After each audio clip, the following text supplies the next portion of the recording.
Доброго здоров'я, друзі! Я Дмитро Лиховій, головний редактор «Новинарні», а «Новинарня» – це новини України, що воює. У нас сьогодні щомісячна програма «Дикий і Лиховій». У нас в гостях Євген Дикий, політичний і військовий головний оглядач, ветеран АТО, колишній командир штурмової роти батальйону «Айдар» і директор Національного антарктичного центру. Ми з ним говоримо про війну і підбиваємо підсумки листопада. Я на цьому місці мушу вас попросити дуже уклінно із врахуванням тієї ситуації, яка склалася в енергетиці в усій країні, в кожного з нас. Ви бачите, і ми всі розуміємо, які проблеми є з інтернетом, є проблеми з електрикою. І для того, щоб такі відео побачило більше людей от в таких складних умовах, особливо потрібно від вас лайк, поширення, коментар, тому що якісна аналітика не хайпова, не зрадлива, а об'єктивна і, в принципі, така, що дозволяє нам в цей складний час жити і перемагати. Ось вона на цьому каналі, і ми зацікавлені в тому, щоб її просувати. Про це ми говоримо сьогодні з Євгеном. Євгене, дивися, така от в мене такий, може, буде тривалий вступ, але минулого разу, коли ми говорили, в 20-х числах жовтня, тоді було 8 місяців війни, зараз вже пройшло 9 місяців війни, ми за отими ракетними обстрілами, прильотами з 10 жовтня по Києву, по інших містах, коли потроху починався блекаут, навіть трохи пропустили таку епохальну тему, як удар по Кримському мосту, який був на кілька тижнів раніше, теж на початку жовтня, але от наступні події, вони трохи застелили ось такий горизонт нашої видимості. Так само от в цьому місяці в листопаді.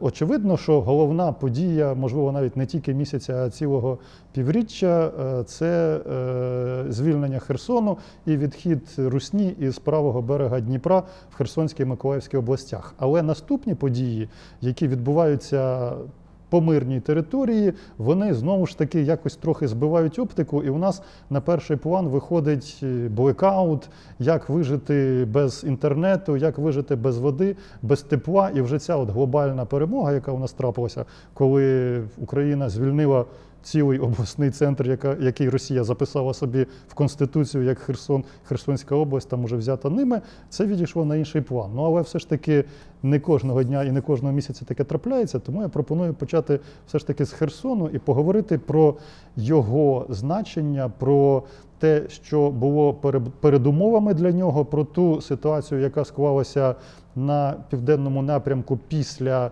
звільнення Херсона, і головне, чи можемо повторити Херсон на інших напрямках або в цьому році, або трохи пізніше, але в обозрімому будущому?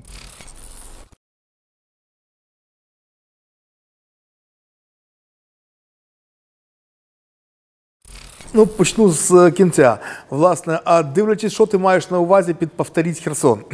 Якщо повторити Херсон, це в точності так, як з правобережжя, витиснути ворога, ну, фактично саме змусити його звідти піти, уникнувши взагалі якихось там, скажімо, великих проривів, штурмів і, скажімо, майже уникнувши взагалі контактних боїв. Насправді їх було. Перші 3 дні наступу на Херсонщині були дуже потужні контактні бої, це 29-31 серпня, ми з тобою обговорювали це минулого разу. І далі було кілька, скажімо, штурмів окремих населених пунктів, причому з різним ступенем, скажімо, успішності. Але загалом із 2,5 місяців цієї херсонської кампанії штурмових днів було, ну, менше тижня сумарно. Ну, може до тижня сумарно. А все решта було дуже така грамотна, дуже продумана кампанія, яку колись товариш Мао називав стратегія 1000 порізів. Коли ворогу неможливо втяти голову, але йому в 1000 місць прокалюють маленьку дірочку ножиком, і він стікає кров'ю. Фактично так вдалося зникровити оцей правобережний контингент російський, вдалося дуже ускладнити, підкреслюю, не перебити все ж таки їм логістику. Взагалі, якщо ми, скажімо, виносимо за дужки поняття добра і зла, а говоримо суто в військових, скажімо так, поняттях, то треба віддати належне цьому контингенту. Тримались вони довго і тримались вони вперто. І до кінця перерізати свою логістику вони так і не дали. Але ми змогли її настільки ускладнити, і все ж таки нанести настільки значні втрати, саме постійною роботою, дуже такою філігранною роботою нашої арти, по їхніх тилах, що в якийсь момент все ж таки для них стало очевидно, що утримувати далі правий берег – це настільки собі дорожче, що просто вже неможливо, що фінал все одно буде поганий, що в підсумку, вони можуть шекати, вони могли нав'язати нам справжній Сталінград. Вони могли нав'язати нам саме бої за Херсон в такому форматі, як ми їм нав'язали бої за Маріуполь свого часу. Але в підсумку їхній контингент в Херсоні був би змушений так само здатись в полон, як це сталося з останніми захисниками Маріуполя, або всі мали там лягти просто.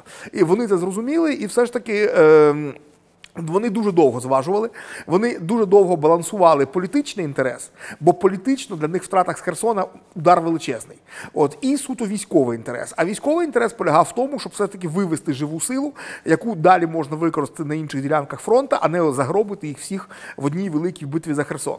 І все ж таки треба віддати належно їхнім генералам, вони змогли якось переконати Кремль, що політику треба відсунути. Що в даному разі військова ситуація настільки безнадійна, що заради суто політичних, дуже сумнівних в підсумку все одно результатів не варто гробити там пару десятків тисяч своїх людей. А йшлося саме про такі цифри. Тобто їх правобережний контингент жодного разу не був менше 25 тисяч. А власне в якісь моменти там фігурували цифри навіть до порядка 30-40 тисяч. Ми не знаємо, до речі, скільки нам вдалося з них знищити. Чесно кажучи, є сильні підозри, що не менше 1500. Там так і лягло. За ці 2,5 місяці Херсонської кампанії.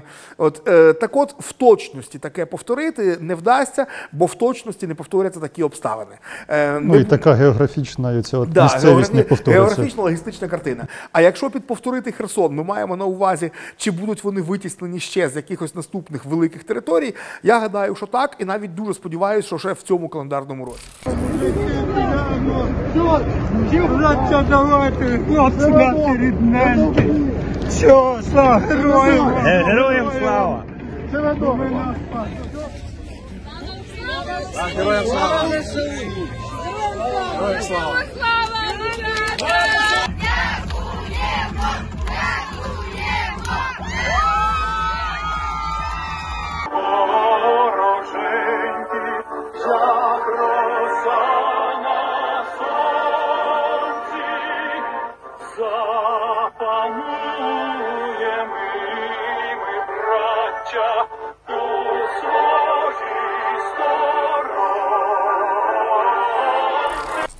Тому що ж Херсон, з одного боку, там була особливість така, що справді це був не котел, але, як ти сказав, вже ускладнена логістика через Дніпро. Це був такий вже майже котел. Але з іншого ми мали вже в цій великій війні історію їхнього відходу з північних областей, а особливо показовим було визволення Харківської і частини Луганської області, те, що ми зараз маємо там по напрямку до Сватового і так далі.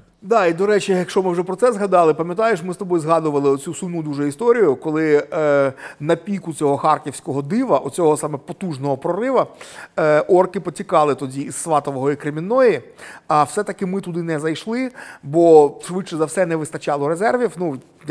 Я не був тоді в Генштабі, не можу судити, власне, що в нас там було на тому напрямку. Але швидше за все не вистачало просто резервів, не ризикнули відриватися на сотню кілометрів вперед, оголяти тили. Але тепер видно, що насправді швидше вартувало тоді ризикнути. Але ж заднім розумом всі міцні. Я не буду казати про помилку. Але факт є факт. Ми зараз вигрібаємо наслідки того, і вигрібаємо, на жаль, серйозно, що тоді все ж таки не зайшли в... Вони 4 дні стояли вільними, Сватова і Кремінна. Далі орки туди повернулись і таки зуміли там саме по них облаштувати серйозну лінію оборони. Зараз це могла бути наша лінія оборони якраз.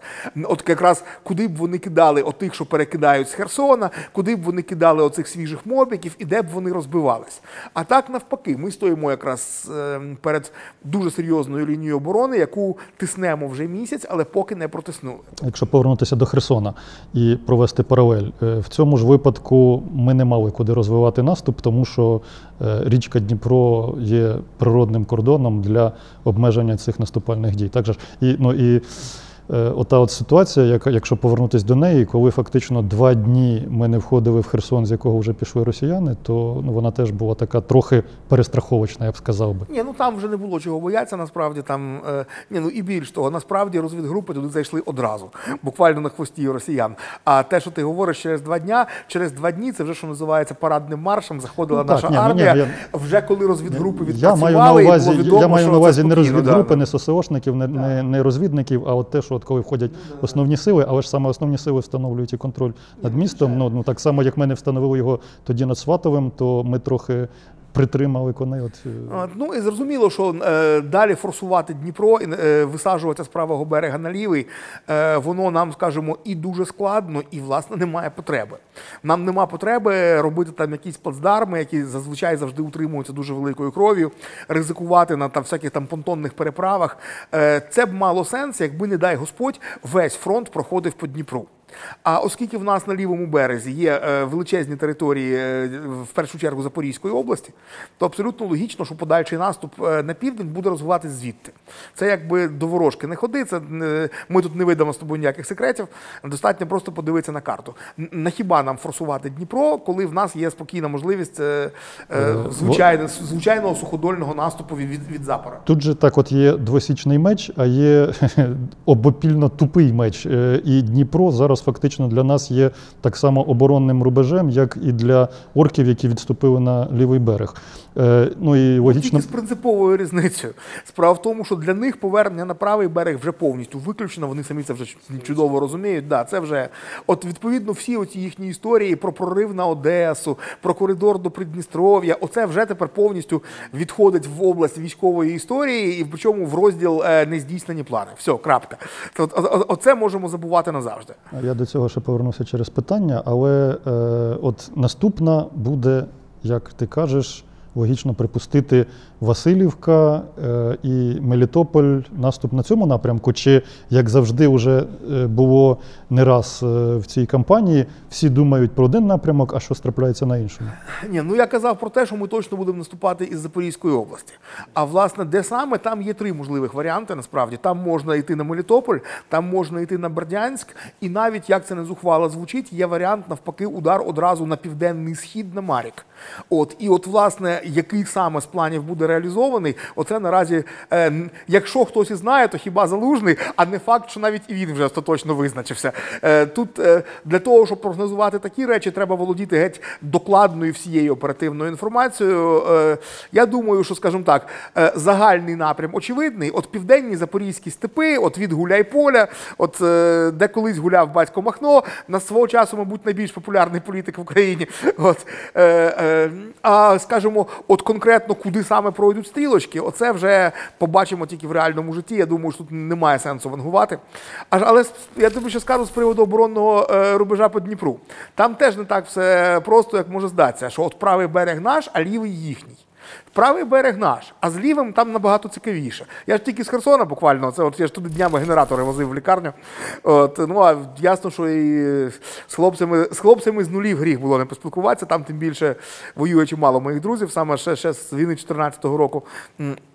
Так от, почнемо з Кінбурна. От там же навіть гуляли якісь історії про те, що там плацдарм, десант і так далі, висадка, то не зовсім так. Але і диму без вогню не буває. От туди ж можемо віднести, от пам'ятаєш, понеслась по інтернету всяка хлань, вибач. Його називав.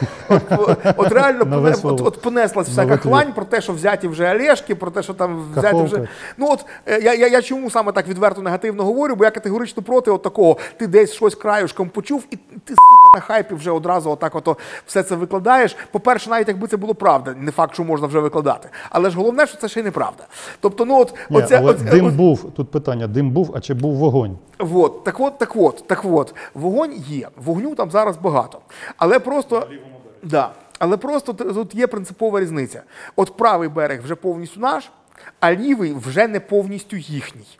Але ми там не робимо плацдармів, туди не заходять наші великі частини, там нема жодної нашої гармати, жодної нашої одиниці бронетехніки, але 15-20 кілометрів вздовж Дніпра по лівому берегу, це можна вважати одна така суцільна сіра зона, яку вже і орки толком не контролюють, тому що наша арта вибиває там їх з позицій. Тобто, в принципі, обладнати там якісь стаціонарні позиції їм, в принципі, не вдається. Тобто, ну, вони вже, до речі, навіть вже і не пробують. Вони в перші дні після відступу з Херсона вони пробували оцю так звану лінію Дніпр облаштувати.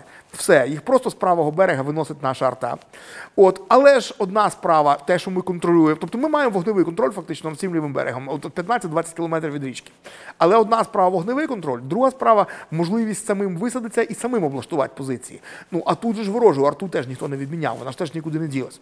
Вона просто від'їхала подалі. І таким чином є оця от прострілена артою 15-20 кілометрова смуга. І туди наші не просто висадились, а туди наші висаджуються ледь не щоночі. Але це йдеться про такий, знаєш, це величезний фронт ДРГ. От москалі там зараз пересуваються переважно малими мобільними групами. От, тому що як тільки вони пробують десь окопатися, все, одразу їм прилітає. Коли вони навіть артою кошмарять звідти Херсон, то, власне, як вони це роблять? А так, як ми були змушені на піку війни боротися з їхнім вогненним валом. Виїхала гарматка, дуже швидко відстрілялась і втекла. Отак вони зараз спрацюють по Херсону. Тобто вони в цю 15-20 кілометрову смугу, вони важкою технікою заскакують, відстрілюються і тікають. А от мобільні групи на всяких там тіграх і так далі. Оцього там ще багато, на жаль. Але це не те саме, що стаціонарні позиції. І таким чином там зараз їздить купа їхніх мобільних груп, і так само там зараз ходить купа наших ДРГ. От, тобто там зараз ціла фактично величезна ділянка, яка значною мірою є роботою саме нашого ССО. От сили спеціальних операцій там зараз гуляють по-козацьки. Поясни, місія наших диверсійних груп на лівому березі, що вони роблять?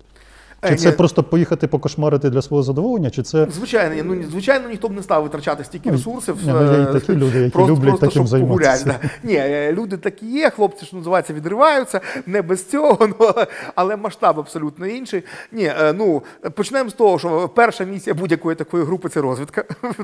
Але друга місія, принципова, це, власне, не дати оркам обладнати стаціонарні позиції, з яких можна постійно артою діставати нас на правому березі. Тобто це фактично така буферна смуга, це фактично смуга безпеки нашого правого берегу. Да, вони все одно дістають і по Херсону, і навіть пробують таки вискакувати на Кінбурн і працювати по Очакову і Миколаєву, але ключові слова саме вискакують і пробують працювати. Тобто виїхали, постріляли і змушені тікати.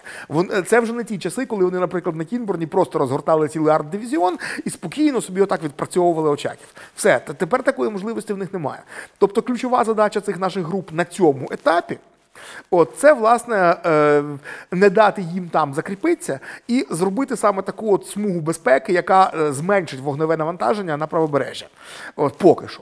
А от коли вже далі піде наступ з півночі від Запоріжжя, побачимо, які ще задачі тоді ці групи виконуватимуть. Я гадаю, що ми приблизно з тобою здогадуємося, а деталі нам поки що знати не треба.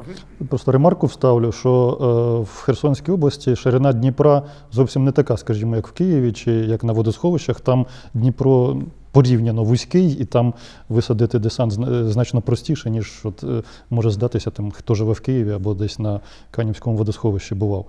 Останнє питання по Херсону, політичне, навіть геополітичне, воно таке делікатне.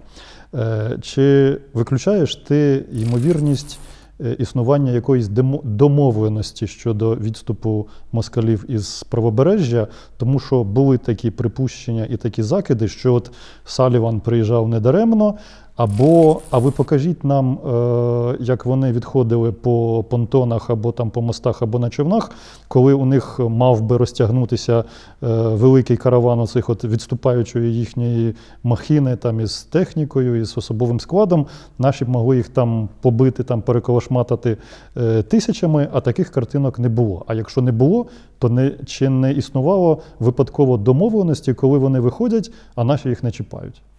Почну з не чіпають. Навіть якби такі домовленості десь би на горі існували би, я хотів би побачити того генерала, який приїде туди і там на місці віддасть команду дати відступати і не чіпати. От я хочу подивитися на цього генерала, скільки він би прожив. Насправді це була абсолютно нереальна історія, те, що ти описуєш. Про місію Салівана ми зараз поговоримо, бо це насправді велика проблема, з якою ми зараз стикаємося. Але наші оці розмови про те, що наші не кошмарили їх на відході, оце повна єрунда. Кошмарили. Тому що кошмарили рівно настільки, настільки, наскільки змогли. От, і, до речі, техніку вони майже і не вивели. Техніка практично вся лишилась. Просто цього разу, на відміну від Харківщини, в них було достатньо часу, щоб її зіпсувати. Тобто, тому немає таких от сотень одиниць, які просто можна взяти і одразу поставити от в наш строй. Ні, вони її підривали, вони її палили, але її там неміряно стоїть саме підірваною і спаленою. Два віджаті вертольоти з цієї ж опери. Так, да, два віджаті вертольоти, ну а по броні так там в сотнях. Тут там на основних напрямках, наприклад, де вони відходили, десь в середньому 5 одиниць на кілометр стоїть. От 5 одиниць на кілометр. Тобто через кожні 200 метрів щось стоїть, але воно цього разу спалене. Тобто тут треба віддати належне, просто в них був час її понищити. Але перевести через Дніпро якраз вони її не могли. Вони виходили відносно налегке. Вони відходили налегке, техніку ганяли тільки по греблі, от поки потім самі її не підірвали. От, а по мостах вже було нереально, ну а понтонами багато не навозишся. От, хоча, звичайно, вони вивозили, зокрема, якрааз легко автомобільну техніку, ота, яка так швиденько їде. От, зокрема, до речі, стирили всі швидкі допомоги з Херсонської лікарні, от, угнали з собою. Ну, то вже таке. Є нота там. Да, от. Забрали все. Ні, ну, от єнота нікого не пробачимо. Там вже багато є пропозицій щодо обміну єнота, але вони вони впираються, вони ж з нього тепер теж символ зробили, знаєш, що вони тепер підступно ведуть фейкову сторінку від імені нашого українського єнота. Сволочі. Так, сволочі. Це от реально от використання полоненого в інформаційній війні. Це порушення Женевських конвенцій. Так. За єнота віддільно відповідять. Добре, до Салівана... Ну, то таке, це все весело, да. От тепер вернемося до Салівана. Ні, в мене тут всі ходи записані. До Салівана і до Західного фронту ми перейдемо трохи далі. Я от таке перехідне питання до наступного розділу зроблю. Значить, ти згадав Залужного і його бачення. Я згадаю Забродського, в якого, я так розумію, бачення відійшло недалеко від Залужного. Вони навіть виступили співавторами однієї статті з прогнозом і різними порадами, якщо так можна сказати, на наступний рік календарний. Але після цього генерал Михайло Забродський, колишній командувач АТО і колишній командувач десантно-штурмових військ, він написав ще одну таку умоглядну статтю про перехідний період, про те, які чинники будуть визначати найближчі кілька місяців. А от, чесно кажучи, я оцю не читав. Я тобі напою. Якщо стисло, перший – це відступ російських військ із правобережжя Херсонської області. Це він передбачив ще до того, як це відбулося, і, власне, вгадав, хоча це було не дуже складно. Другий чинник – це чинник зими і кліматичних факторів, і кліматичних підстав для наступу обох сторін в наступні кілька місяців. І третій чинник – це посилення російського і спільного російсько-білоруського угруповання на території Білорусі і зростання загрози наступу із Білорусі. От це окреслив Забродський, він там все пояснив, що відбувається, що не відбувається, що може відбутися, як по Білорусі, щодо чого там є ударне угруповання, в Білорусі його поки що немає, але він, зокрема, не передбачив, але попередив про можливість того, що росіяни із частковою мобілізацією, із вишколом мобілізованих, вони можуть захотіти і спробувати навіть провести наступальну операцію, повторивши щось подібне до лютого-березня, спробувавши взяти лівобережжя в кліщі і пішовши в наступ із Білорусі через Чернігівську Сумську область в напрямку на Полтаву і з півдня одночасно через Запоріжжя і до Дніпра. І таким чином програма «Максимум», яка у них там десь існувала приблизно в квітні-травні, це оточити оце ось якесь лівобережне угруповання і ООС, там взяти в якийсь там котел, чи що вони там для себе бачать. Або там, якщо вже там не вийде, то по мілочах щось там зробити в Донецьких, Луганських областях, як це вже було в літній період. Це не значить, що так буде, це просто попередження, що так може бути, якщо там складуться обставини, там, якщо в них буде реальне посилення, якщо вони там приймуть таке рішення, а можуть і не прийняти. І для для цього, відповідно, українська сторона буде готуватися, щоб цього не сталося, і дати відсіч як на білоруському напрямку, так і на південному. От, власне, чи ти можеш говорити про зростання якоїсь загрози оцієї білоруської небезпеки більшої, ніж вона була в попередні місяці?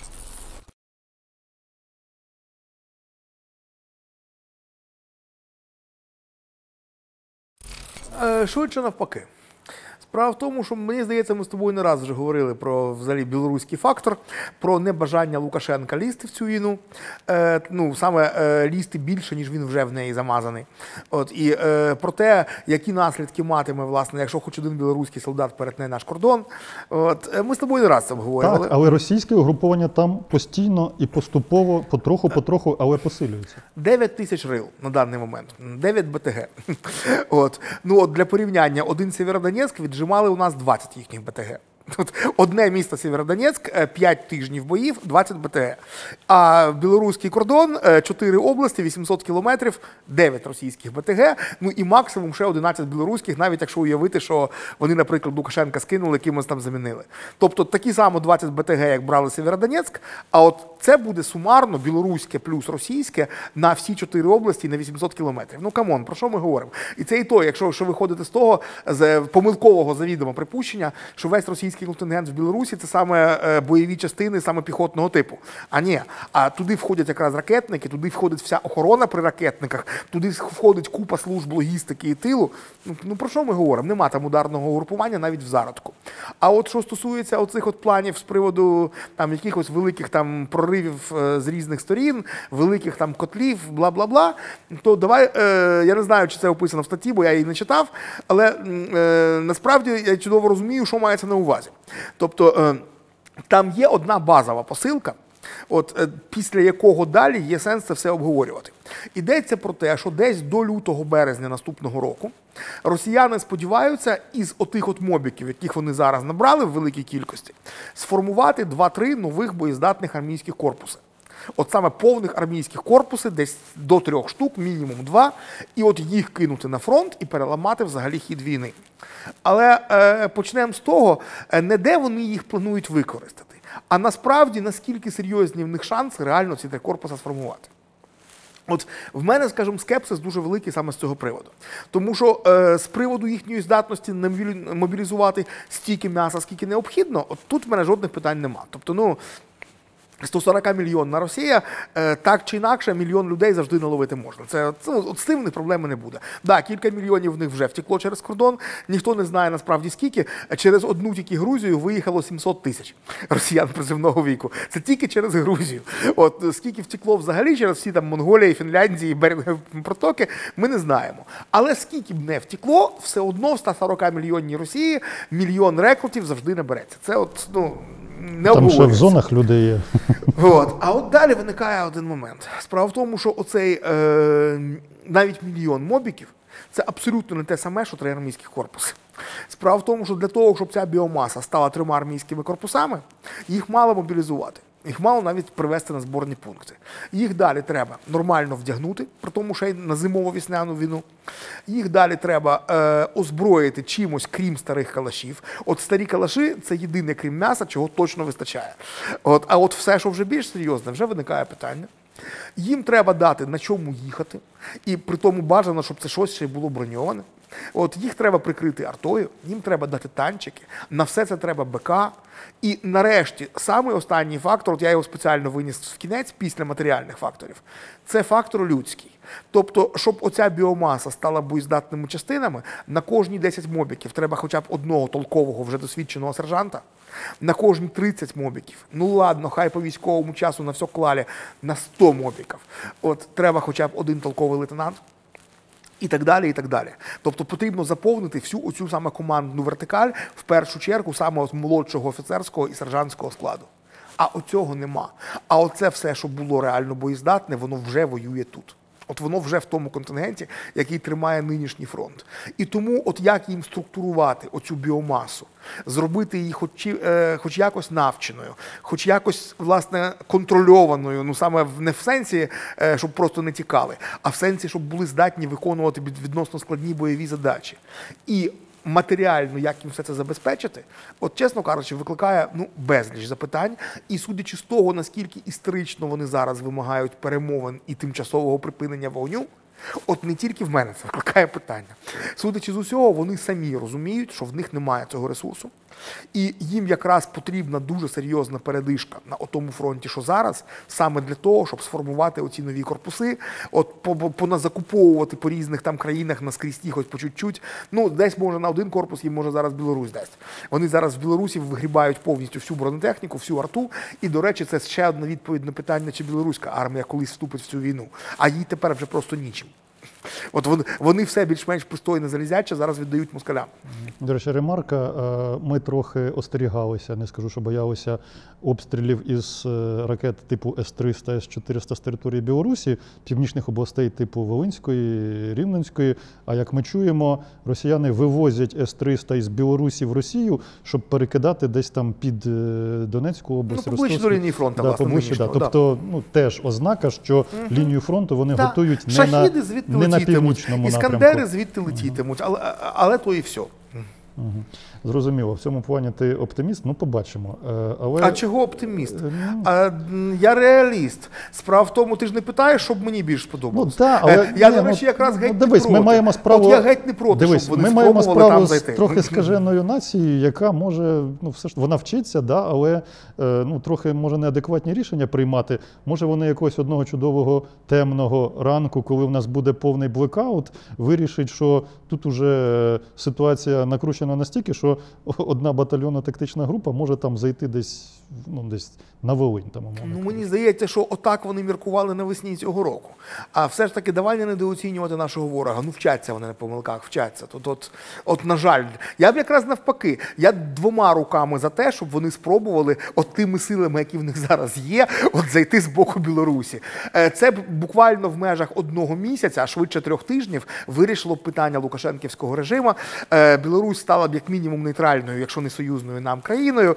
В нас було б на 800 кілометрів сумнівного такого кордону менше і так далі. Тобто, я тут поділяю абсолютно щирі бажання хлопців з батальйону Калиновського, які тільки і мріють, щоб батько цю помилку зробив. Але оскільки батька абсолютно те саме розуміє, то саме тому він цю помилку не зробив навесні, саме тому він не робить її зараз. І, давай дивитись на речі реально, не зробить. Я ще просто міряю по чому, що, наприклад, чимало, яких я знаю підрозділів, на ротацію перетягнули саме на північний напрямок із зони бойових дій. І, до речі, це треба озвучити. Дуже шкода, що наш побратим, друг і товариш Роман Кулик так хотів війти у звільнений Херсон або хоча б в якісь там села на Херсонському правобережжі, де вони стояли, вигрібали, насипали, а їх замість цього перекинули на північний напрямок відбивати поки що міфічний наступ Білорусі. А по факту відпочити. Давай чесно казати. Теж не найгірший варіант, але... Нам потрібна ротація, нам потрібно, щоб хлопці відпочивали. Хлопці хотіли зайти переможцями в Херсон, а їх замість цього відправили. На жаль, так. Це, ти знаєш, я знаю навіть ще сумнішу історію таку. Мій близький друг по Айдару 14-го року, не будемо там давати зараз його дані, тому що він ССОшник. Так от, вони, власне, в районі Куп'янська і Ізюма 2 місяці ходили по тилах і готували різні бавовни. А за тиждень до цього харківського наступу їх перекинули на Чорнобильську зону. От і таке буває. Уявляєш, як хлопців жаба давила? Уявляю. Але давай перейдемо тепер до наступного розділу. Він актуальний, про нього чомусь зараз не дуже згадують, хоча там і великі втрати, і дуже серйозна ситуація. Це Бахмут-Солідар. Бахмут-Солідар і частково Авдіївка.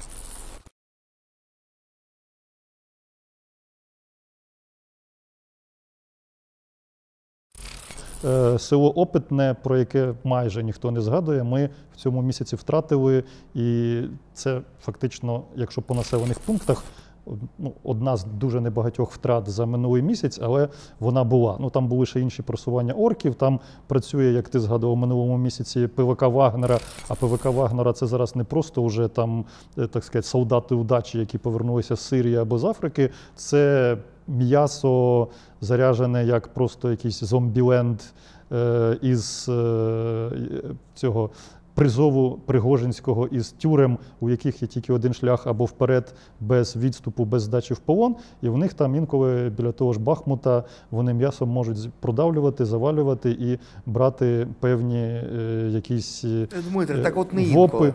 Що? Так от не інколи. Не інколи, так, власне формулюю питання, яке у нас є в інтернеті від наших читачів. Чи є сенс такою ціною для нас, тому що в нас теж втрати великі, утримувати Бахмут, щоб що? Ну, почнемо з того, що там, власне, відбувається. Ти абсолютно правий. От в мене зараз двоє друзів в Солидарі. От прямо зараз, коли ми тут з тобою сидимо в затишній студії, от вони там місяця і, ну, час від часу нам вдається встановити зв'язок, далеко не щодня, звичайно, але з одним сьогодні зранку спілкувався, а з одним 2 дні тому. От, і там Сталінград. Там чистий Сталінград, там бої в міській забудові, точніше в тому, що було міською забудовою. Тобто це, от там реально, знаєш, як в комп'ютерних іграх, як оце Counter-Strike, от війна в руїнах. Війна в руїнах. І як цитую дослівно одного з моїх друзів звідти, каже, да вони нас просто засипають трупами. От, тобто це от те, що ти казав, що ні, от там постійно. Там щодня іде оцей от зомбі-апокаліпсис. От суть якого в чому? А власне це ми зараз такі всі модні називаємо голлівудським терміном зомбі-апокаліпсис, а це все має давню назву, руська трьохслойка. От це, Трьохслойка? Трьохслойка, да. Коли йде перша хвиля на убой, друга хвиля на убой, а третя хвиля заходить на позиції ворога, в якого за цей час закінчився БК. От, власне, це так воював маршал Жуков. От, власне, от саме так вони там зараз воюють. Вони перші 2 хвилі, а то й більше, шлють оцих самих колишніх зеків та мобіків. Притом вони їх шлють навіть без броні і касок, вони навіть на оцю от одноразову біомасу, вони навіть не витрачають такі дефіцитні речі, як каски і бронежилети. От вони просто отак от в тілогрейках із автоматами, як в Другу світову, вони толпами буквально валять, їх буквально штабелями, звичайно, кладуть. Тобто це, ну... Тут на секунду відволічусь від моїх близьких друзів. Ще я там спілкувався з іноземними добровольцями, які місяць тому ще воювали там, то в них тоді вже була реакція, каже, слухай, каже, ну це вже взагалі не війна, це тупо розстріл.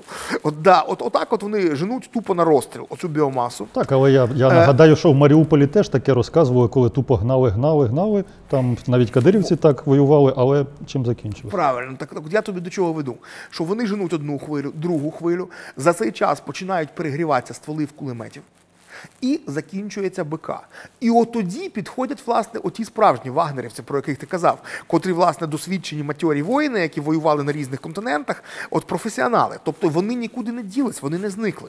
Вони просто ідуть 3-ю хвилею після 2 хвиль оцих от зомбаков. От, тобто, фактично, вони кладуть гору своїх трупів, щоб виснажити наших на позиціях, щоб закінчився БК, а його неможливо щогодини підвозити. От, це все-таки теж все прострілюється і так далі. От, щоб, власне, почала клинити зброя від кількагодинного підряд використання. А от тоді підтягуються професіонали і починається справжня жорстка заруба. Але, тобто, і це, звичайно, да, їхні втрати там просто колосальні.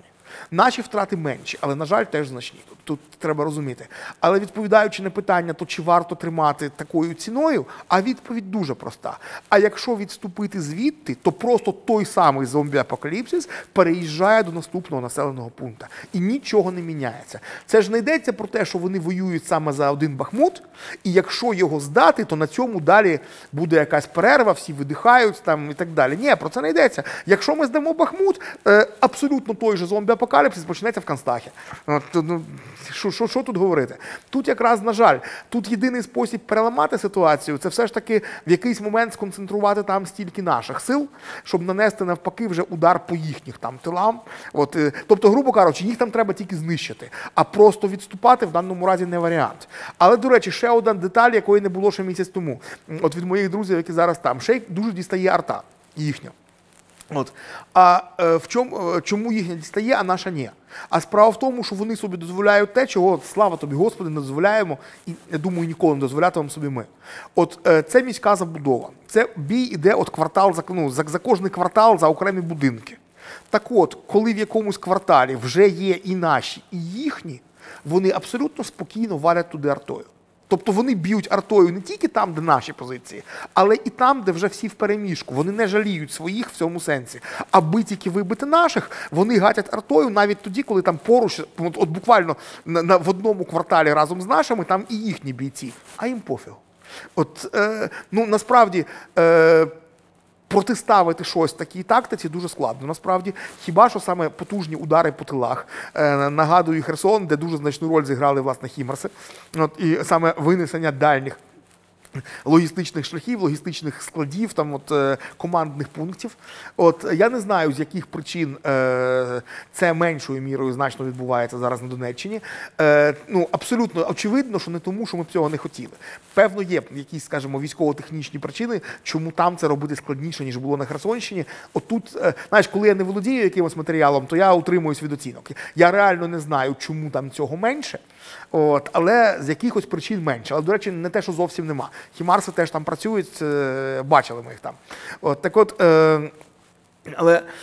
Тобто там треба шукати якісь способи, і я впевнений, що наше командування це вже робить, саме переламати ситуацію не шляхом відступу, а шляхом, навпаки, якогось удару по ним.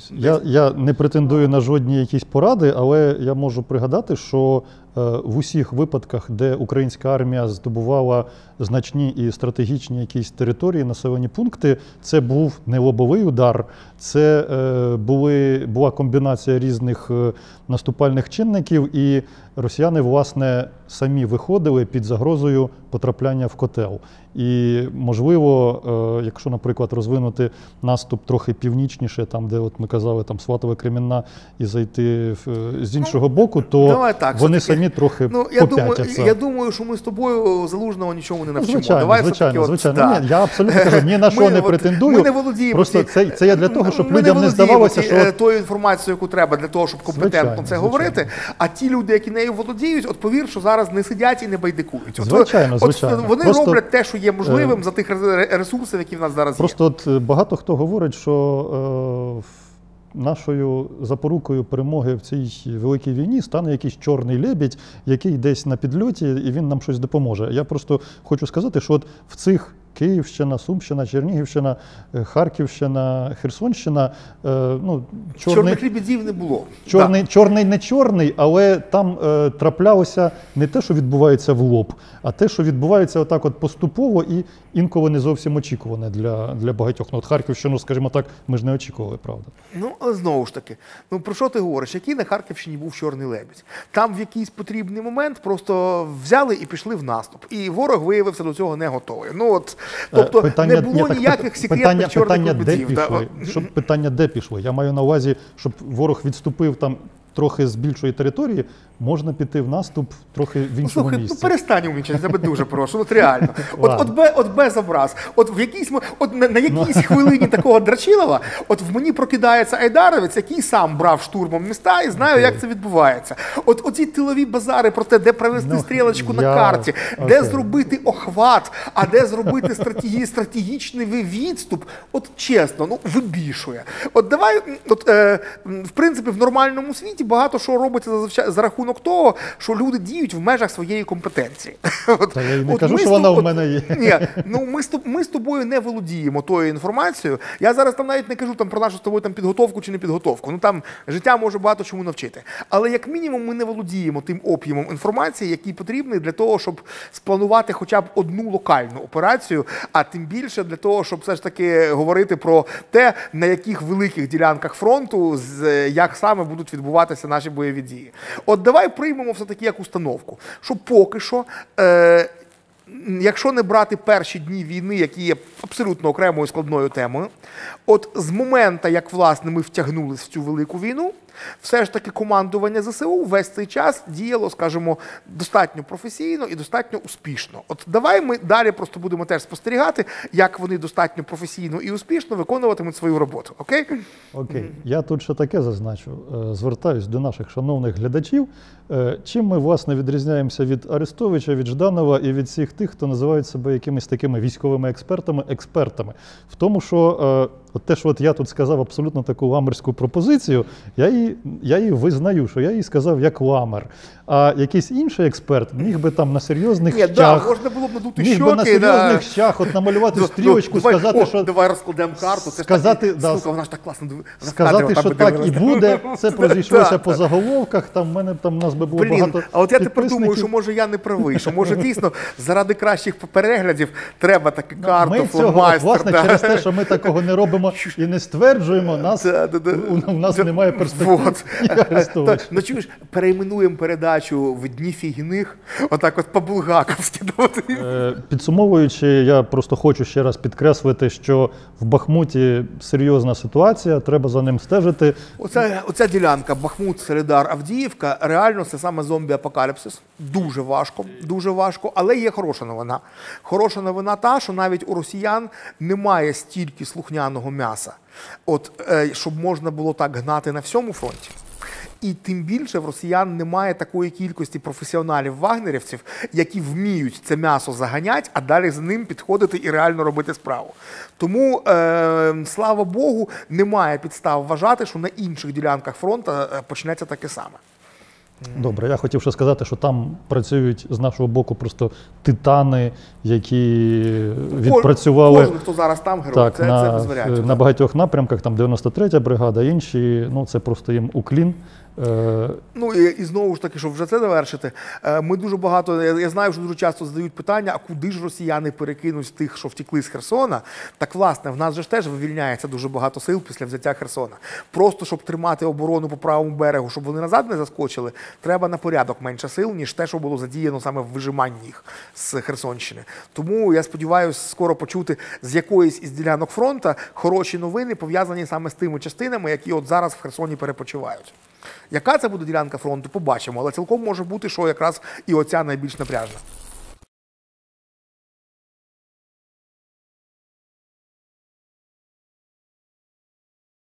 Наступний розділ, ми до нього повертаємося фактично в кожній нашій програмі щомісячній, це ракетний синдром. Зараз він для декого загострюється, для декого приходять оті дні, які вони очікували ще з літа, і одним з таких був Євген, який попереджав, що зима буде дуже складна, і вона вже зараз, хоча такою і є, і відчувається, а буде ще складніша. То от питання, те, на що сподівається русня. Цими днями це прямим текстом озвучив речник Путіна Пісков про те, що якщо українська влада може припинити страдання народу, якщо піде на домовленості з Росією. Тобто вони прямим текстом зізнаються, що вони вибивають наші ТЕС, трансформатори, відмикають атомні станції тільки для того, щоб наш народ натиснув на владу, і влада пішла на домовленості з Росією і сошлась где-то там посередині, де оце зараз стоять і дала Росії передишку. Ну, я тебе не питаю, чи буде гірше, бо ми знаємо, що буде гірше.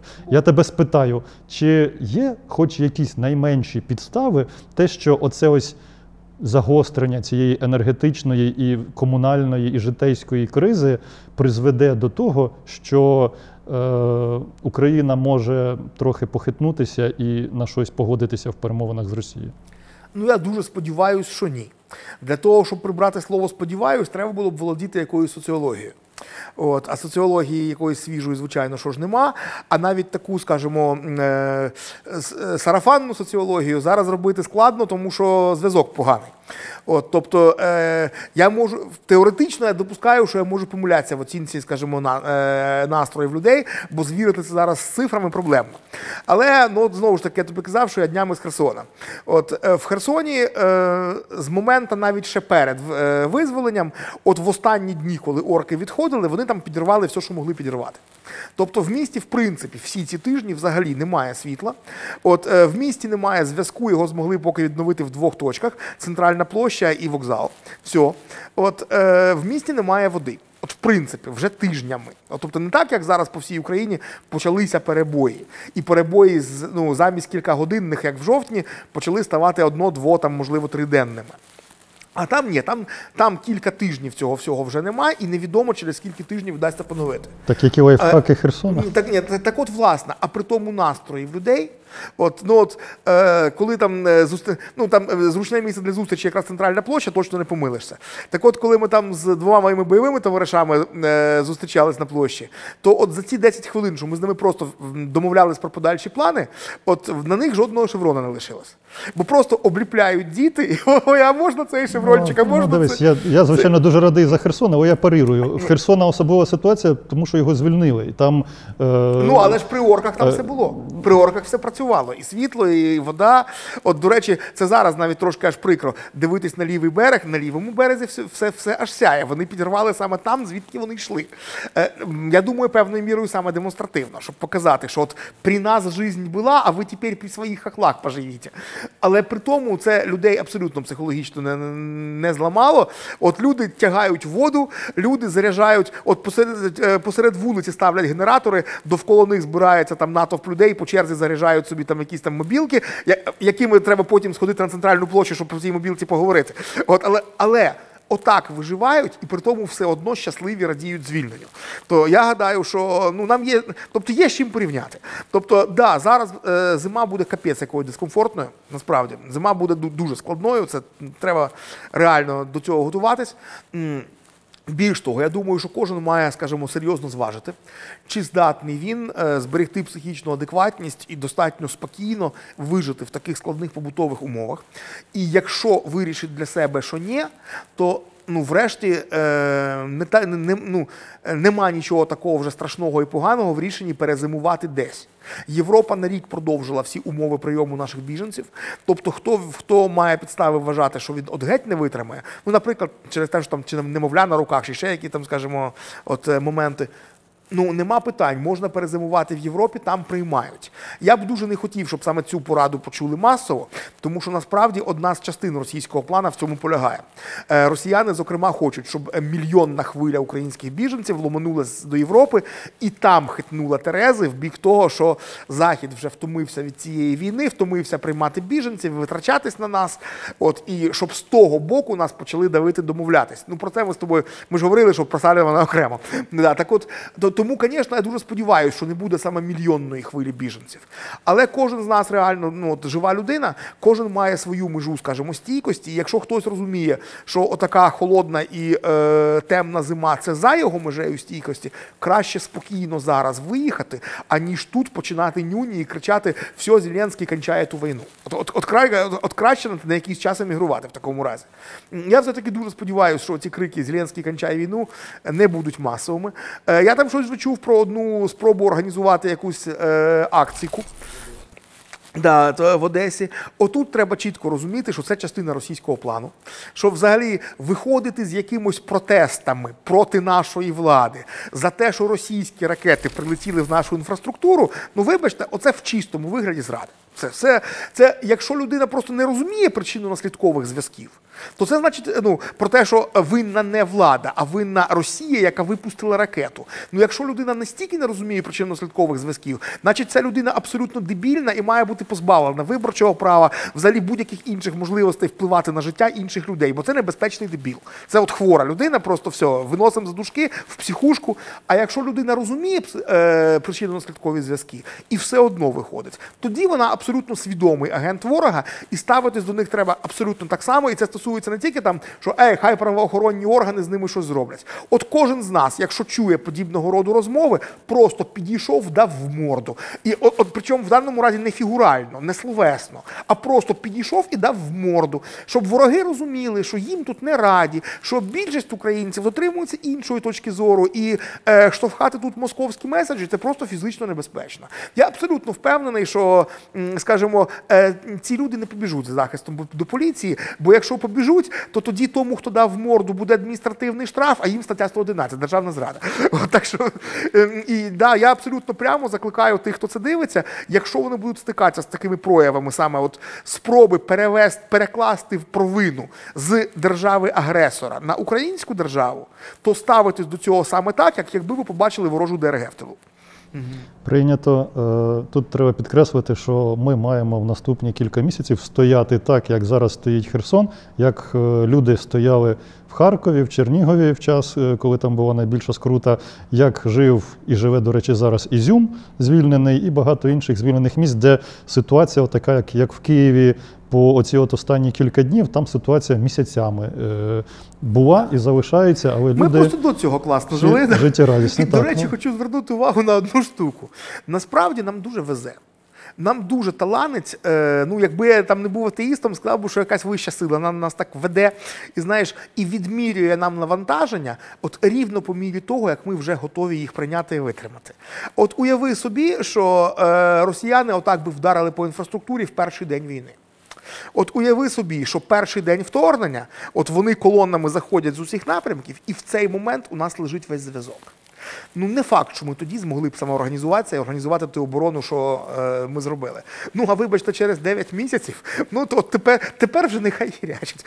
От, да, дуже прикро, дуже боляче, буде складна дуже зима, але от тепер це вже не те, що здатне реально вплинути на перебіг цієї війни. Ну, принаймні, я дуже хочу в це вірити, а це залежить виключно від таких, як ми з тобою. От від нас всіх тут в тилу.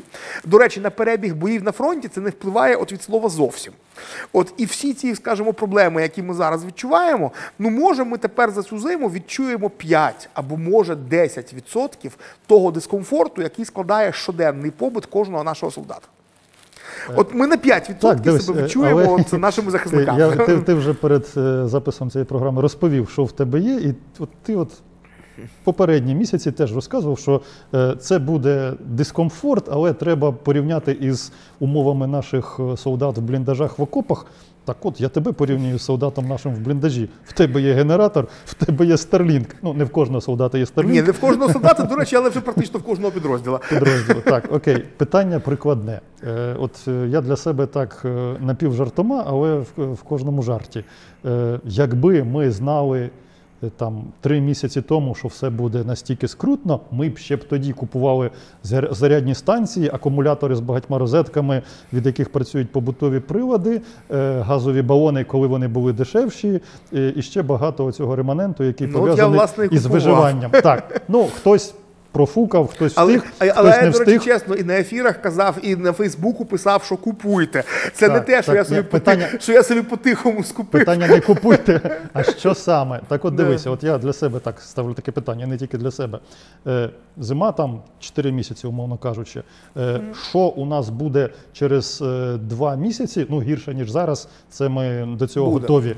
Що зараз треба купити із того, що ми ще не знаємо, що можна купувати, чого не буде в продажу або що буде значно дорожче, ніж є в пропозиціях зараз? От що зараз, на що ти звернеш увагу, чим треба запастися? Ну, вже пішла хвиля, скажімо так, генератороманії. От, причому це стосується і волонтерського руху. От як раніше гнали транспортні засоби і вибрали насправді по всій Західній Європі всі беушні джипи. От, вони всі зараз воюють в Україні.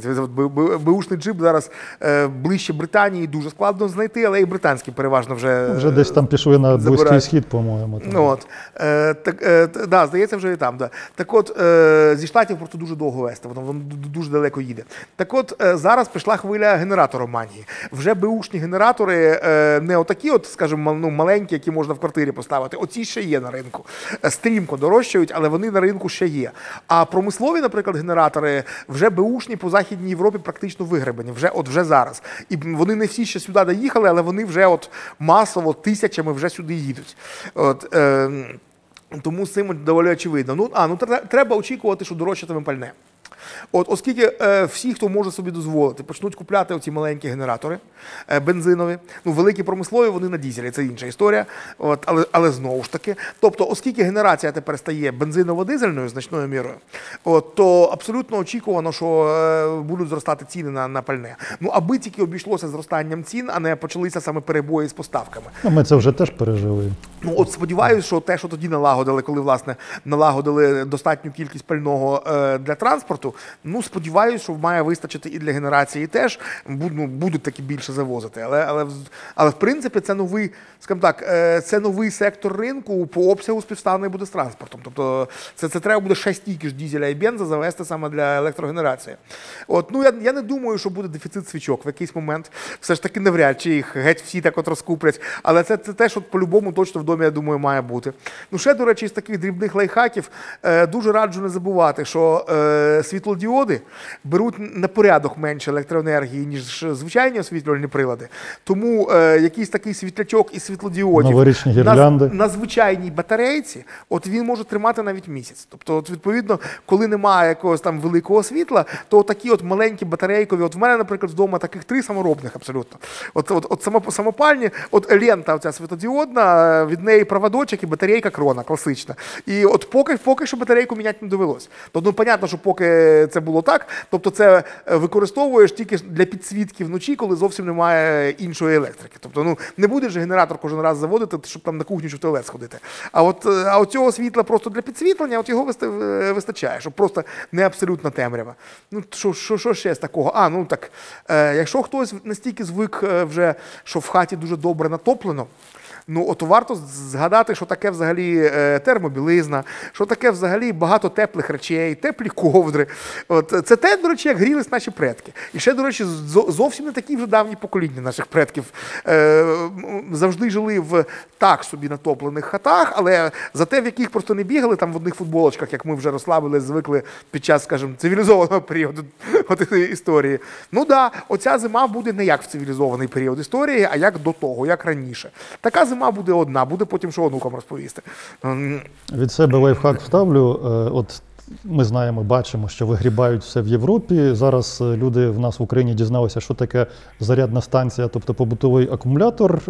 Ми бачимо, наскільки ці ціни підскочили на європейських цих от маркетплейсах. То от лайфхак в Америці, вони ще є по старих цінах. Там доставка трохи коштує, довше їде, буде трохи швидше, якщо на літаку, але й дорожче. Але якщо ви хочете, щоб вам через 2 місяці прийшов дешевший акумулятор, ніж його немає зараз уже в інтернет-магазині в Польщі чи в Німеччині, то можна задуматися над американськими пропозиціями. Так от ми плавно перейшли до нашого американського напрямку. Отже, Салівана в студію. Так. Ти це називаєш Західний фронт. Так.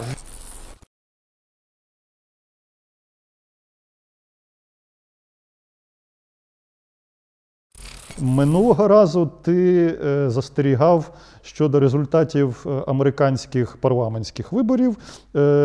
Їхні наслідки могли бути небезпечними, обернутися перемогою трампістів, які б нам ускладнили і комунікацію, і постачання, і ленд-ліз, якого ще досі немає.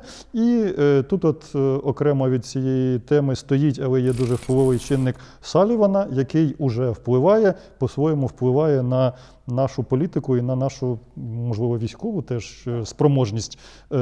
Твоє бачення чинника Салівана, наскільки він серйозний і наскільки це може грати в наступний період? Ну, почнемо з підсумків виборів. На щастя для нас, вони виявилися далеко не такими катастрофічними, як могли б статись. Ну, це насправді, в першу чергу, це на щастя для Штатів, але нас цікавить наші, скажімо, інтереси в цій всій історії. На щастя для всього людства, зокрема для нас, повного тріумфу трампістів не відбулося. Так, трампісти посилили свої позиції порівняно з тим, що в них було, але далеко не так, як вони самі сподівались, і далеко не так, як багато хто прогнозував. Все ж таки, по-перше, і республіканці в цілому далеко не стільки взяли, як очікувалось. А в межах республіканців якраз найбільше програли саме трампісти, а досить багато пройшло отих класичних старих республіканців. А тут треба розуміти, що якщо в Штатах там, багато для багатьох виборців світ полярний, або ти за демократів, або ти за республіканців, а для нас він трьохполюсний, цей американський світ. Демократи – одна історія, трампісти – інша історія, а класичні республіканці – зовсім третя. Класичні республіканці – це завжди були нашими союзниками проти Росії, і при тому якраз союзниками набагато послідовнішими і радикальнішими, аніж демократи. А от трампісти – це отака гидота, яка насправді, як би вони себе не виправдовували, але по факту їхні дії чітко сприяють Росії і Путіну. От, частина з них, до речі, навіть це відверто визнає, от, а більшість не визнає, але по факту вони реально працюють не на Росії, вони працюють на себе. Але об'єктивно всі їхні дії допомагають Росії. Тому для нас дуже велика, для нас багато важить не тільки співвідношення саме республіканці-демократи, а для нас може навіть більше важить співвідношення всередині республіканців. Так от наразі отих старих класичних пам'яті Царства Небесного Маккейна, наприклад, так от оцих старих класичних рівно порівну з трампістами. Тобто ці два крила приблизно урівноважують одне одне, і тому ми можемо спиратися на підтримку абсолютної більшості демократів, за між іншим винятком їхнього ультралівого крила, з яким є питання велике, але яке все-таки не дозволяє собі відверто злити з трампістами. Це для них внутрішньо неприйнятно, для внутрішньої їхньої аудиторії. Так от, ми можемо спиратися на підтримку демократів і оцього класичного, так би мовити, дотрампівського крила республіканців. Разом це дає нам достатню кількість голосів, щоб вважати, що катастрофи точно не відбулося. Тобто глобально лінія на нашу підтримку, вона не зміниться. А от тепер вернемося до Салівана, при тому не так не до персони Салівана, а Салівана, як так би мовити, ім'я нарицательне. Колективного Салівана. Колективного Салівана, бо саме радник з нацбезпеки Джон Саліван, він, на жаль, є речником цілого доволі широкого кола осіб в американській політиці, так званих поміркованих, або ж там, так би мовити, миротворців. І треба дуже добре розуміти, що на превеликий жаль, чинний президент Штатів Джо Байден все ж таки дуже схильний дослухатися саме до цієї частини. Насправді йому психологічно набагато ближче саме оця салівановська, вибачте, кодла, аніж протилежне крило, яке умовно може уособлювати, власне, бравий бойовий генерал Ллойд Остін. От. І от що для нас важливо, це керівник Держдепа Блінкен. От дуже важливо, що і військові, і кадрові дипломати, вони практично однаково бачать, чим має закінчитися ця війна. От вони не бояться поразки Росії, вони навпаки вважають цю поразку дуже бажаною, і тому, власне, там не вдаємося в дрібні технічні подробиці, але в цілому їхнє бачення і українське бачення збігається. А от оце миротворче широке крило, умовно очолюване Саліваном, представлене, точніше, репрезентоване Саліваном, і до якого, на жаль, дуже схильний ще раз дослухатися Джо Байден, в них інше бачення. Вони бояться поразки Росії. От вони вважають, що Росія ні в якому разі не має перемогти в цій війні, ну так ця мета ніби вже досягнута. Але при тому Росія не має зазнати нищівної поразки, бо вони вважають, що в такому разі там в Росії можуть початись такі процеси, що в підсумку це тільки дорожче обійдеться колективному Заходу і взагалі людству, що, наприклад, там можуть прийти до влади, от умовно, Путін може втратити владу, а на його місце може прийти умовний Пригожин або умовний Кадиров.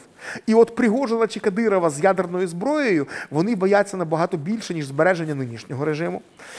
Або ж навпаки, Росія взагалі може почати розвалюватися. Це те, про що ми, українці, скажемо: о, а тепер нарешті нам філіжаночку кави. От, будь ласка, філіжаночку кави, можна ще трошки попкорна, і ми помилуємося, як вона нарешті розвалюється. А з їхньої точки зору... Hold my beer. Так, саме так. А з їхньої точки зору це кошмарний сценарій, бо утворюється 10 чи 20 абсолютно непередбачуваних локальних держав з різними дрібними Кадировими на чолі, і кожна з цих держав має шматок ядерної зброї.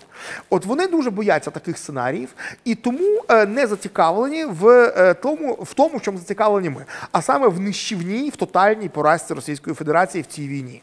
І якщо свого часу харківський оцей прорив, харківська наступальна операція розблокувала нам фактично кран поставок зброї, які вже трошки пригальмовувались на той момент. А от коли ми вдарили на Харківщині, коли ми показали, що ми здатні не просто тримати фронт, а здатні активно наступати і звільняти території, це було тоді дуже сильно тоді хитнуло Терези в бік позиції Остіна і компанії, які весь цей час казали, як вони в нас вірять і що треба дати їм ще зброї, вони можуть. Окей, і тоді нам дали багато що після цього. А Херсон може спрацювати навпаки. Не тому, що помінялась позиція військових, навпаки. Позиція військових, вони стоячи, аплодують і кажуть: от дивіться, ми ж казали, що вони можуть, так вони ще й отак можуть, дайте їм ще зброї. Але це позиція військових. А от оця вся саліванівська група політиків каже: от віджали ви Херсон, от вигнали ви орків з правого берега, і от на цьому Росія вже дозріла, щоб вести переговори. Все, ви показали росіянам, що ви можете, от тепер вони вже з іншої позиції вийдуть на перемовини, тому і ви давайте сідайте і домовляйтесь. А ви можете діяти з позиції сили, фактично. Так. Ну, така позиція – це глибоке нерозуміння взагалі Росії, як такої. Для цих людей не очевидно, що навіть сам той факт, що Росія почала на всіх майданчиках, через всіх своїх агентів впливу, буквально волати, що вона хоче перемовин, це якраз показник того, що, значить, Росія дуже близька до поразки і що їй потрібна саме передишка. Росія не відмовилась від жодної своєї цілі в цій війні. Більш того, Росія не те, що не відмовилась від своєї кінцевої мети ліквідації України як незалежної держави, а навпаки, от тепер, після того, як ми їм стільки сала за шкуру залили, вони в цій меті тепер набагато більш, скажімо, затяті, ніж були. От вони тепер нас ще й люто ненавидять. Так ми їм заважали, але вони не вважали нас серйозною загрозою. От чому і почали цю спеціальну воєнну операцію, от як там казав їхній колишній міністр оборони Прогрозний, візьму за 2 часа 2 батальйонами, от вони приблизно з такою установкою підійшли до цієї війни. А тепер, коли ми їм показали, що незалежна Україна насправді ще як може їх бити, ну, для них тепер це вже питання, ну, по-перше, для них питання виживання. Зараз не дати нам їх розбити. Це питання виживання саме кремлівського режиму. Бо отут я згодний з Саліваном. Кремлівський режим відверту таку яскраву поразку в цій війні не переживе. Але інша річ, що я не згодний з Саліваном, що це є проблема. От навпаки, це є вікном можливостей. До цього треба просто готуватися. Наприклад, може стояти проблема дійсно, як здійснити ядерне роззброєння Росії, як взяти під контроль її ядерні арсенали. Ну так от поставте Остіну цю задачу, і я абсолютно переконаний, що його хлопці здатні з цією задачею впоратись. А не робіть так, щоб навпаки зберігати цей режим для того, щоб в нього зберігався цей ядерний арсенал. Окей, але дивись, приїжджав Саліван не просто так, в показовий момент перед взяттям Херсона. Як ти думаєш, про що він говорив, що він хотів? Я абсолютно переконаний, що б він там публічно не заявляв, а приїздив він саме з пропозицією сідати на перемовини. Для будь-чого іншого прислали б не його. Тут все доволі чітко. Надсилання саме його – це дуже знаковий сигнал. Це була саме пропозиція сідати за стіл перемовин. Відповідь – ні. Відповідь поки що ні. До речі, можемо пишатися позицією нашої влади наразі. От позиція нашої влади наразі абсолютно збігається з позицією наших захисників на фронті. От вона непохитна. Це не весна, коли там впадали в різну арахамію. Зараз цього абсолютно не спостерігається. Зараз наша влада в даному разі дуже радикальна, в хорошому сенсі цього слова. Знаєш, знову ж таки, як ми кажемо, що орки вчаться на помилках, так от наша влада вчиться на помилках. Бачення Росії нашою владою в 19-му році і в 22-му – це дві абсолютно різні картини світу. Знадобилась ціла ця велика війна, щоб наша влада зрозуміла насправді, що таке Росія. Але наразі зрозуміла. Нема, принаймні, жодних підстав вважати інакше. Що вони зараз нещирі, що вони насправді не розуміють, чого хоче наш ворог, і тому саме відстоюють абсолютно чітко правильні зараз українські позиції. Цікаво виходить ситуація, що маріонетка Запада, як нас називають в пропагандистських ЗМІ, каже тому, хто керує маріонеткою, ні. Це ж очевидно, що ні, це поки що принаймні є ні, значить не маріонетка. Ні, абсолютно тверде, але тут є один нюанс. Оскільки ми не готувалися до цієї великої війни, при тому, до речі, я кажу не тільки про ті 4 місяці, коли нас про неї прямим текстом попереджали, а я й кажу і про попередні 8 років. Насправді ми з 2014 року готувалися до війни 2014 року. От ми підійшли до 22-го року готовими до війни такого масштабу, яка насправді сталася влітку 14-го, взимку 15-го. От тоді ми були до неї не готові, а за наступні 8 років ми підготувалися до такої війни, як тоді була. А абсолютно не до цієї, яка прийшла в 22-му році. Так от, оскільки ми не готувалися до цієї великої війни, ми наразі на 100% залежимо по поставках зброї і БК від наших західних союзників. Тобто в них в руках є отакий великий кран, який можна просто в будь-який момент повернути і сказати: окей, ви категоричні в своєму ні, воюйте, але самі. Ми умиваємо руки. А самим нема чим. А будь-який героїзм без важкого озброєння і БК – це героїзм партизанів. Ми з цього починали цю війну, але наразі ми вже абсолютно на іншій фазі. Тобто партизанськими методами можна там завдавати шкоду ворогу, можна може навіть утримати якісь території, але коли стоїть задача розгромити окупаційний контингент вщент і звільнити території, ну це партизанськими методами не зробиш. Тому, на жаль, от існує реальний, абсолютно серйозний ризик, що нам в якийсь момент просто отак перекриють цей кран БК. І отут стоїть завдання і нашої дипломатії, і наших політиків, але і кожного з нас теж, хоч і меншою мірою. На жаль, да, більшою мірою це питання великої політики. Але все ж таки кожен з нас, зокрема, в кого є знайомі іноземці. От, наприклад, ті з нас, хто, можливо, нас дивляться, сидячи в еміграції в Європі, от для них зараз є робота. От на кожній площадці, і в інтернеті, і вживу, просто в спілкуванні. От справа в тому, що західні політики залежать від свого електорату. От все ж таки вони не підуть проти думки більшості своїх виборців. І якщо більшість виборців не просто буде співчувати нам і сподіватися, щоб це швидше закінчилось, а бажатимуть саме нашої перемоги, от, грубо кажучи, якщо от на тоталізаторах західний виборець рядовий буде ставити саме на розгром Рашки і отак от з нетерпінням цього чекати, да, з попкорном біля телевізора, більшого нам зараз від них і не треба. Але якщо він чекатиме не просто «хух, ані помирились», а якщо він чекатиме саме «о, подивіться, як там москалів женуть аж до Ростова», якщо не до Москви, то в такому разі і їхні політики будуть змушені враховувати ці настрої і давати нам далі зброю. Тому тут реально є дійсно робота для кожного, в кого є хоч якесь коло спілкування за межами України. Переконувати і переконувати. Тому що насправді на сьогоднішній день проблема на Західному фронті набагато серйозніша, ніж на Східному. От якраз на тому фронті, котрий гарячий, в нас наразі позиція реально все ж таки, да, там буває дуже важко, але, ну точніше, там завжди дуже важко, а буває капець як важко, як, наприклад, в Бахмуті. Але в цілому ми там вже однозначно та сторона, яка нав'язує правила, яка нав'язує, скажімо, перебіг подій. От ми там в наступі майже по всьому фронту, за одним буквально от винятком. А натомість на Західному фронті якраз дуже сильні оці от гойдалки, дуже сильні оці от качання шальок терезів. От чи допомогти нам повністю розбити Рашку, чи все ж таки зупинитись на тому, що ми не дали Рашці перемогти. А це два принципово різних абсолютно підходи і два принципово різних результати.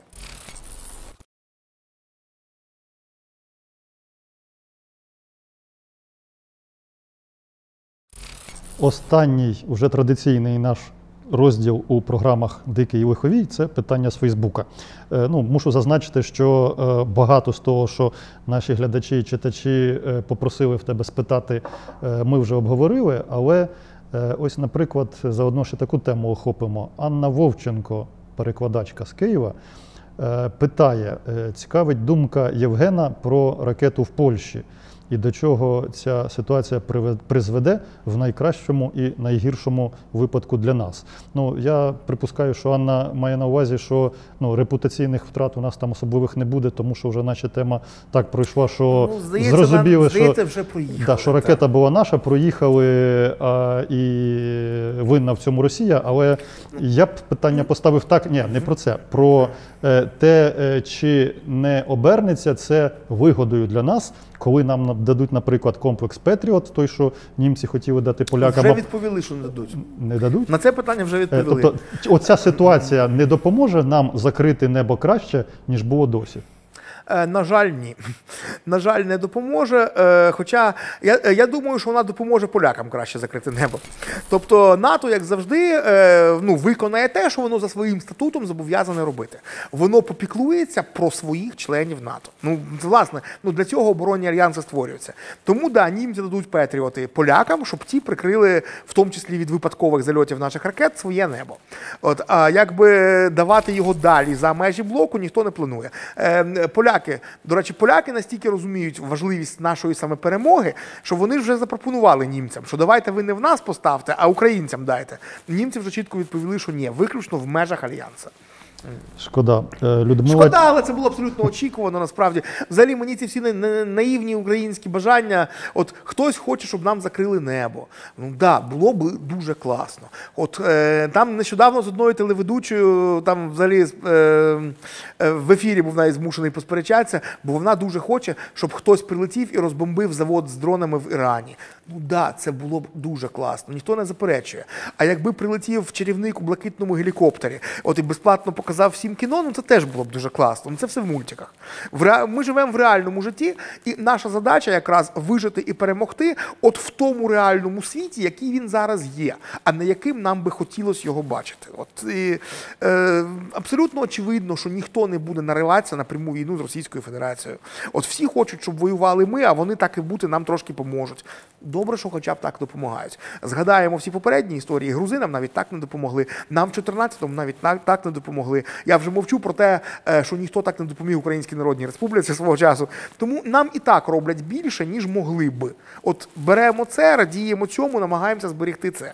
Від себе додам. Мені було особисто якось трохи дивно бачити оцю всю таку от карусель в соцмережах після того, як ракета прилетіла в Польщу, тоді, коли це вважалося, що це російська ракета, а от після цього НАТО задіє 5-ту статтю, НАТО, вони роблять все, щоб не вступити в війну з Росією. До речі, до 5-ї статті навіть формально немає підстав. Да, 5-та стаття, все-таки достатньо її прочитати. Там чітко говориться саме про продуманий акт агресії, а не про випадкове попадання. Звичайно. Тому треба до цього ставитися серйозно і не сподіватися безпідставно там, де для цього немає жодного ґрунту. Мене трошки здивувало в цій історії інше. Чому ми спершу настільки публічно заперечували, що ракета наша?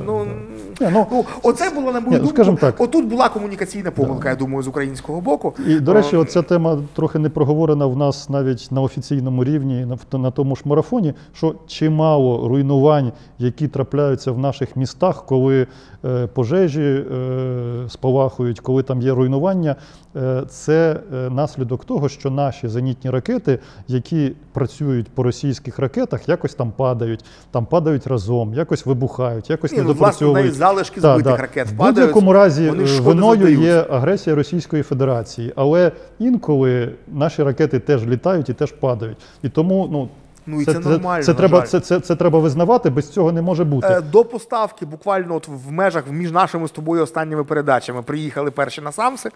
От буквально перед нашою попередньою передачею приїхала перша ірісочка сладенька. Так от, власне, до поставки цих от речей всім нашим зенітним системам було понад 40 років. Тобто це все старе радянське барахло 40-річної давності і, відповідно, з такої ж давності 40 плюс років ракетами до них. Те, що взагалі наші повітряні сили оцим старьом прихитрились все-таки утримати наше небо. От хто з нас бачив над головою ворожого бомбардувальника? Ми ж ні разу його не бачили. Вони працюють не далі лінії фронту. В Чернігові бачили, скажімо. Так, коли нам проходила лінія фронту, саме так. Тобто, от вони працюють... Я тоді на околиці Києва бачив, в тому числі бачив один збитий. Це було одне з найкайфовіших взагалі видовищ в мене за цю війну, коли я реально бачив, як от збивають їхнього літачка, і от так от стоїш, дивишся, як він там от за собою шлейфік лишає. То таке. Тобто, ми зараз в тиловій Україні, їм нас доводиться діставати тільки все ж таки саме дуже дальнобойними речима, от, власне, балістичними ракетами, шахідами, а літачки в нас над головами тут не кружляють їхні. Те, що наші повітряні сили з оцим старьом добились такого результату, це насправді вже фантастика. А те, що при цьому ясно, що якась частина ракет прилітає не туди, то треба радіти, що ще тільки така частина. Добре, до тебе є ще багато запитань. Ти наш улюблений, як це називається, резидент. Я думаю, що ми перенесемо частину з них на наступний місяць. Я думаю, що станеться багато нових подій. На цьому пропоную зупинитися, тому що ми і так уже тут довго сидимо, вже тут, як кажуть, так довго світло горить. Може, щось трапилося. Тут добре, тут електрика є. Ні в тебе, ні в мене зараз вдома нема. Добре. Ми навіть трохи зачепили ту тему, от коли ми нею завжди закінчуємо. Що трапиться в наступний місяць, що ти прогнозуєш? В принципі, завжди відповідь приблизно одна та сама, 50/50. Не будемо, знову ж таки, Іншалла. Не будемо видавати себе за більших пророків, ніж ми є насправді. І на цьому ми ставимо крапку. Я ще раз нагадую, що для того, щоб така якісна, не зрадлива і не хайпова, а по-хорошому позитивна аналітика стала надбанням якомога більшої кількості глядачів, треба ставити до цього відео лайк, треба писати коментар на 7 чи скільки там слів, треба його поширювати. На цьому прощаюся, на все добре.